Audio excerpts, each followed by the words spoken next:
This is an assembly video for 60 centimeter Wabi bicycles that have the fork removed for shipping. This process takes a bit more technical skill than our standard assembly, but can still be done at home by watching this video. If you feel uncomfortable doing this, we highly recommend taking it to a shop for professional assembly. To unpack and assemble your bike, you'll need several tools. A 4mm, 5mm, and 6mm Allen wrench, either as separate wrenches or as a multi-tool, wire snips, scissors, a knife, and bike grease. If you have a water bottle cage, you'll also need a 3mm Allen wrench. Before unpacking the box, check to make sure there is no significant damage to the box itself, such as large holes or crushed sides or corners. If there is, take a picture of the box and the damage for future reference.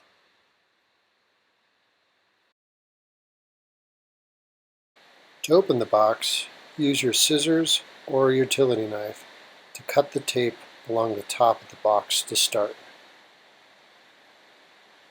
Then, open the flaps and fold them back clear from the top of the box. This ensures that the staples don't scratch the bike or the components when it's removed.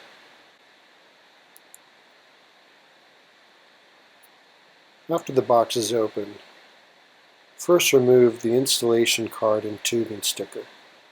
You can take them out of the plastic envelope and set them to the side.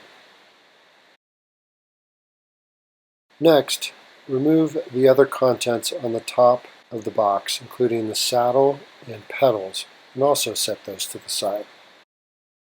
To remove the bike, grab the top of the bike with one or two hands and pull the entire bike and packaging out of the box at once. Set the bike down on a soft surface and lean it gently against a wall or other solid backing. Be sure to check the box for any other remaining items before you put it aside. Use your scissors or your knife to gently cut the tape and plastic wrapping around the bike. Be careful not to scratch the frame or any of the components.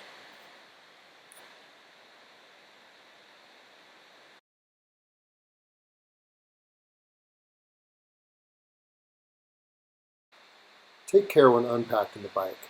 Use your wire snips to gently cut away any of the zip ties holding the foam tubing or components to the bike. Gently remove the handlebars from the frame and let them hang to the side, and gently remove the wheel and put it off to the side. Push the handlebars through so they're on the non-drive side. Next, unwrap the brake caliper and then remove the foam tubing from the frame itself.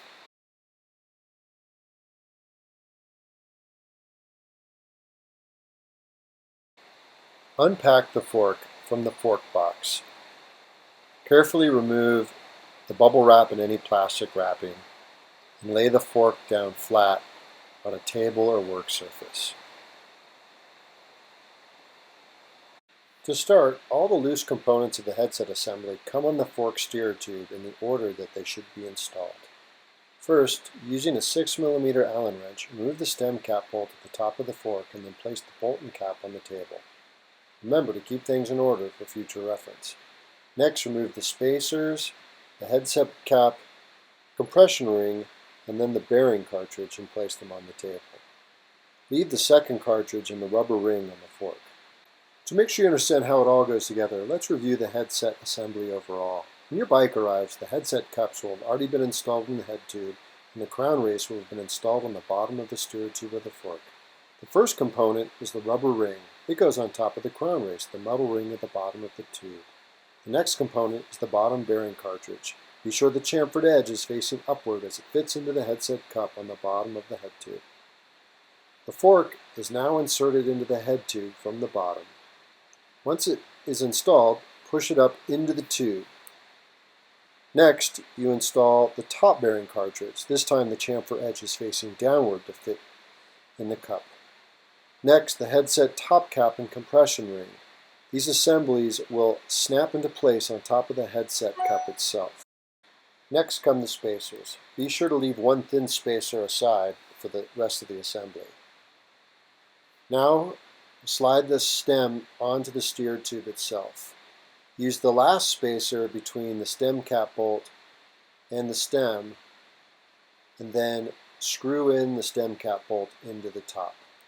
Keep in mind that you may be doing this vertically, so you may need to hold the fork in place in the head tube to ensure that nothing falls out.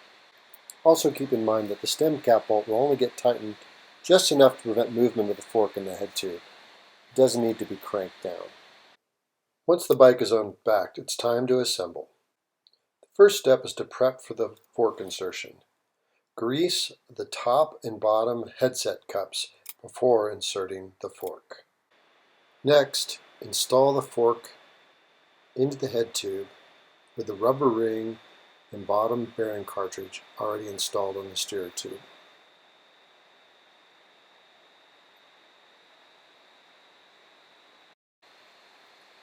Then install the top bearing cartridge with the chamfered face down. Then install the top cap and the spacers, followed by the stem with the handlebars attached. Lastly, install the last thin spacer in the stem cap bolt and stem cap.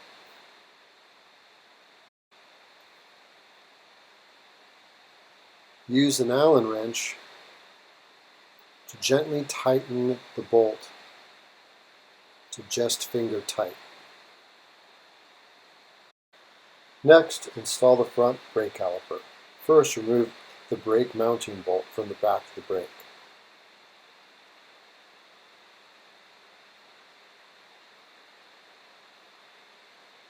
Next, insert the brake into the front bolt hole on the fork, and then fasten it with the brake mounting bolt, using your Allen wrench to tighten it down.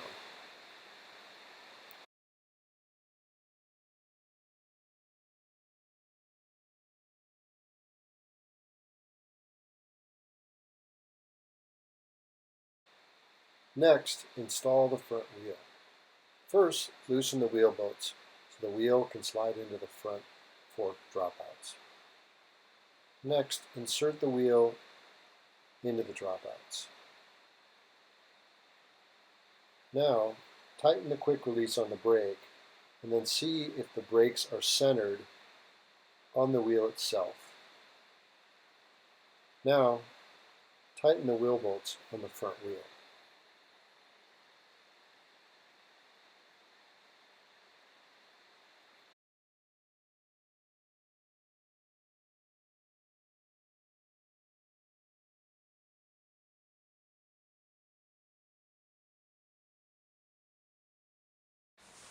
Now preload the headset by tightening the stem cap bolt just enough where there is no movement of the fork in the frame and it turns smoothly when you rotate the handlebars. Then align the stem with the front wheel till it's square, and then tighten down the bolts and the stem clamp on the steer tube itself. Tighten each side evenly to make sure there's an even clamp with the bolts on the tube.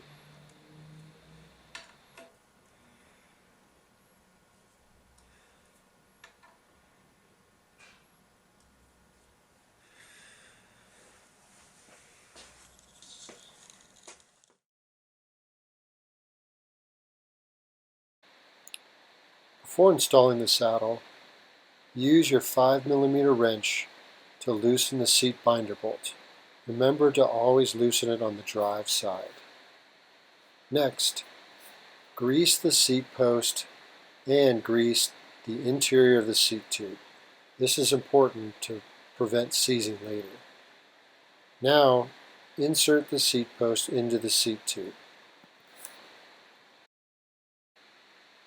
Determine the right height for a saddle and make sure it's even with the top tube of the bike. Then use your 5 mm wrench to tighten the seat bolt binder bolt down to a torque of 5 Newton meters.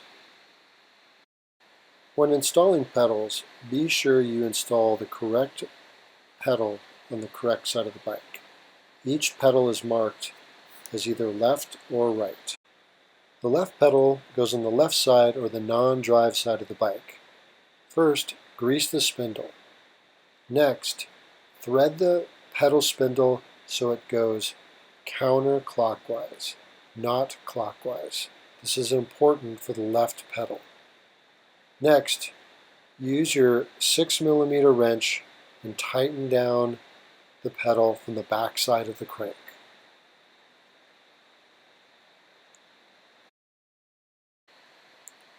The right pedal goes on the drive side of the bike. This pedal threads in a normal clockwise position. You can also use your 6 mm wrench to tighten it from the back side of the crank also.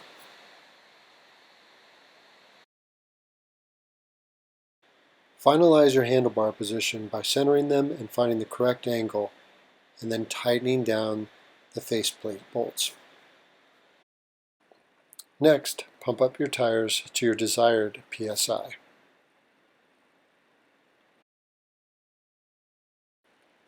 And then finally, go through the entire bike and tighten down all your bolts to make sure that everything is ready for your ride. These bolts include your wheel bolts, brake bolts, seat binder bolts, stem bolts, chainring bolts, and anything that may have come loose during shipping or needed final tightening during assembly. And that's it. If you have any questions, feel free to contact us at any time.